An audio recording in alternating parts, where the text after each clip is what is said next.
ya. Ini dia, selamat datang Mas Hamam. Hamaman Wizi. Iya, Mas Hamam ini salah satu wartawan luar biasa. Sibuk apa ini, Mas? Cari berita. Cari berita. Iya. Tapi ada liburnya ya cari berita. Nggak ada liburnya. Setiap hari kita harus kerja.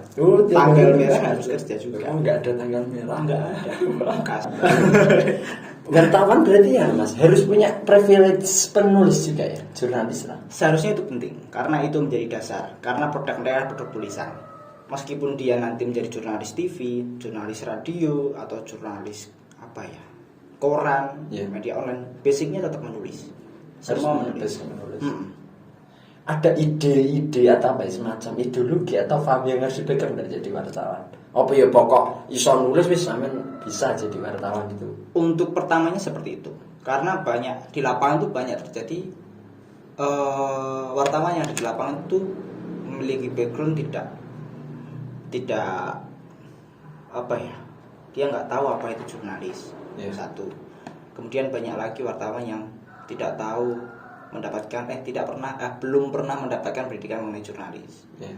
Terus dia seringkali juga masih tidak tahu apa itu kode etik jurnalis. Padahal itu penting sebelum kita terjun di lapangan gitu.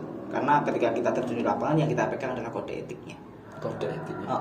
3 kode etik itu apa saja? 3 saja. Contoh saja. Independensi. Oke. Melakukan pemberitaan yang bersifat informatif. Oke. Kemudian inspiratif. Inspiratif bisa sih kalau itu menginformasikan. Terus seorang jurnalis itu tidak boleh harus profesional dalam artian dia harus bekerja hanya ranah mengenai pemberitaan saja, hanya pemberitaan saja. Di luar itu tidak boleh. Sebenarnya menjalin hubungan itu hanya hubungan untuk kepentingan publik. Itu saja. Di lain-lain itu nggak boleh. Tapi tidak pengabdian kan? Awalnya pengabdian. Mungkin sampai sekarang banyak wartawan di luar sana yang pengabdian. Kerja untuk pengabdian. Iya. Gitu.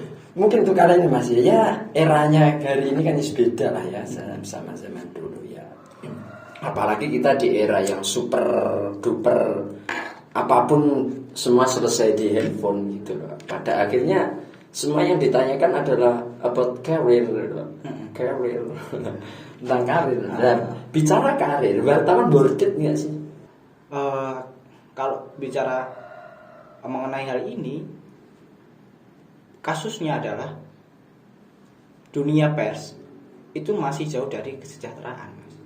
Masih sangat jauh. Kan peluangnya banyak, Mas. Kayak kita jual isu, jual berita, kan banyak.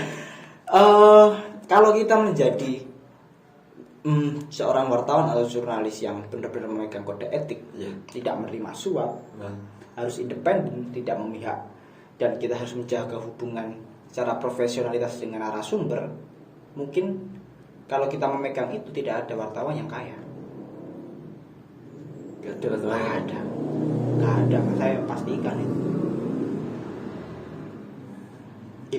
Tapi kalau sampean tahu ada orang kerja di perusahaan pers tapi dia punya mobil yang mewah, dia pasti bukan seorang wartawan, tapi marketing dia. marketing ya, nggak tahu nanti kandungannya marketing apa, tapi adalah yang marketing paling kaya nanti. Teman saya itu jadi wartawan. Motivasinya satu, karena dia backgroundnya tukang pacaran pertama, kedua hobi nonton, ketiga tidak punya uang. Artinya jadi cita-cita jadi wartawan biar gratis masuk ke tempat nonton lah, bioskop lah. Bener enggak sih? Ada memang kasus seperti itu. Memang ada kasus semacam itu, ngurus motor, ngurus apalah yang berhubungan mengenai itu. Tapi itu kembali ke orangnya sendiri-sendiri gitu. Saya saja itu nggak pernah memanfaatkan wartawan saya. Luar biasa sekali. Bukan luar biasa. Karena saya takut nanti ini bahaya bagi kehidupan selanjutnya atau tidak. Gitu. Jadi demi keberlangsungan hidup lah.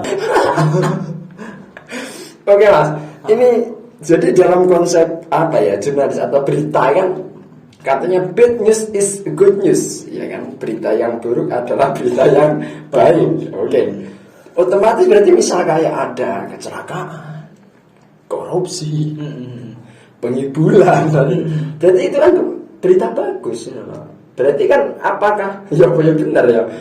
Berarti ya Allah besok ada kecelakaan nggak ya? Ngen-ngen wartawan seperti apa sih harapannya? Oh gini, bad news is good news itu memang slogan dari lama dan bertahan sampai sekarang. Iya. Karena masyarakat kita sendiri menyukai berita yang seperti itu.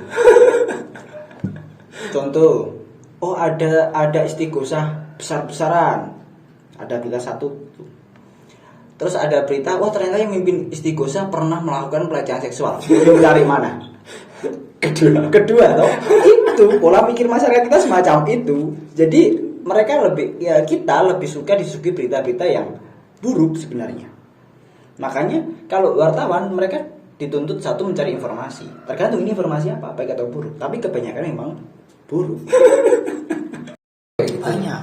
Dan itu menguntungkan ya jadi wartawan. Menguntungkan sekali. Apalagi kalau proyek itu bansos. Wah. Bansos lagi. Ada memang oknum wartawan yang ikut di ranah bansos. Ada di rumahku. Memang korelasinya apa wartawan sama bansos? Ketika ketika ada dua kubu wartawan nih. Ya. Satu dia ingin memerangi mafia bansos, katakan seperti itu, yang bermain di arah bansos. Ada satu wartawan yang memanfaatkan peluang bansos itu. Ketika wartawan masuk menjadi peluang bansos, maka dia akan menutupi rapat-rapat informasi itu. Wah, ada permainan, dia tutupi. Contoh, saya membuat berita untuk, ternyata ada orang yang main ini, yang main banyak elemen, lembaga A, B, C sampai ada oknum wartawan yang main. Iya. Ketika saya publikasikan, wartawan yang main ini pasti akan mempublikasikan bahwa bansos ini tersalur dengan baik. Padahal tidak. Nah itu peran wartawan. Wes Pak, aku lebokno program bansos, aku sing ngonter berita. Bisa jadi semacam itu. Berarti pengendalian isu juga ya Pak? Iya, kita perang isu. Kita perang isu. Satu lah, sama pernah baca berita, satu mengkritik, satu pro. Iya. Itu Perang isu sebenarnya. Ada dua kelompok besar dong aku. Emang sampai sendiri pernah di counter nyok duit bro? Oh pernah. Kira-kira berapa mas nominalnya? Ada 5 juta. 5 juta ya? Ada. Itu kasus mutasi. Soal mutasi. Di desa tertentu. Di desa ya? Di desa berani 5 juta? 5 juta. Wow. Oh banyak kok, saya nggak ngitung. Saya ketika itu diajak ngopi, kemudian saya disodorkan gempelan uang merah-merah. Merah-merahi gambar Soekarno itu. Soekarno. Soalnya saya jarang megang. Ya itu. Berarti andaikan sampean kok terima enggak Mas itu? Enggak. Biasa. Jadi andaikan berarti kayak macam-macam putra ini ada peluang Mas. Andaikan setiap desa ada kasus dan ngasih uang 5 juta. Ya itu peluang. Kan Mas. Ya peluang itu yang mereka cari. Nah, salahnya orang-orang desa yang merasa dia tidak memiliki kesalahan, dia sudah takut dulu sama wartawan. Bahkan ketika wartawan datang, dia sudah kasih uang. Itu salahnya. Padahal pulang wartawan.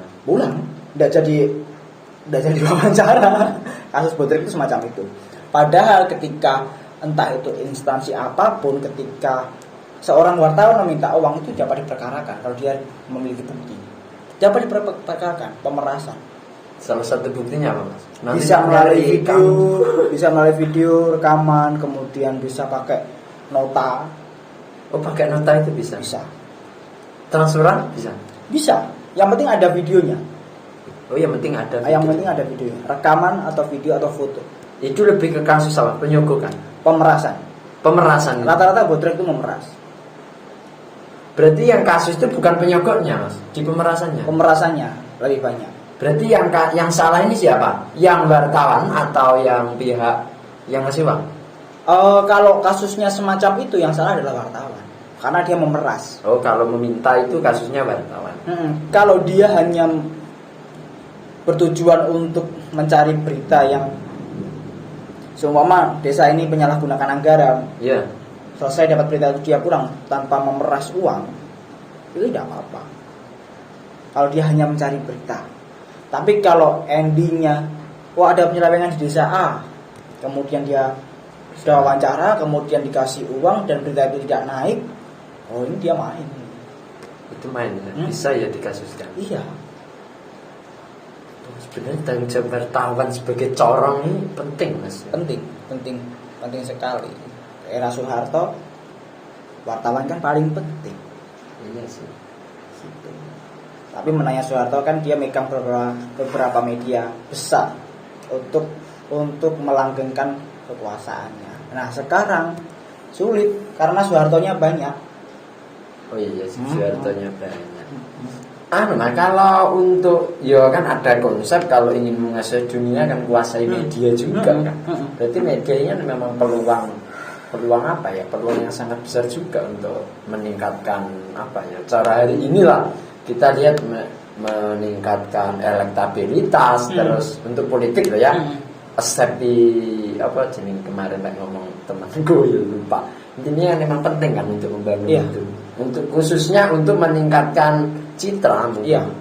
Nanti lihat ketika pilkada serentak pasti akan banyak tokoh-tokoh politik yang akan masuk media. Berarti 2024 berarti pemilihan ada pilkada ataupun pilpres bahkan pileg. Berarti itu peluang besar Mas untuk media juga. Khususnya di pengiklan. Untuk iklan. Iya. Untuk iklan iya. Nah, itu yang menjadi dilema kita menjadi seorang jurnalis. Terkadang kita itu digaji dari iklan yang didapatkan perusahaan, tetapi kita punya idealis itu. Kita sudah tahu orang itu buruk, tapi kita harus meningkatkan elektabilitasnya. Itu yang terkadang menjadi dilema kita, kerja kita di situ. Semacam apa Mas?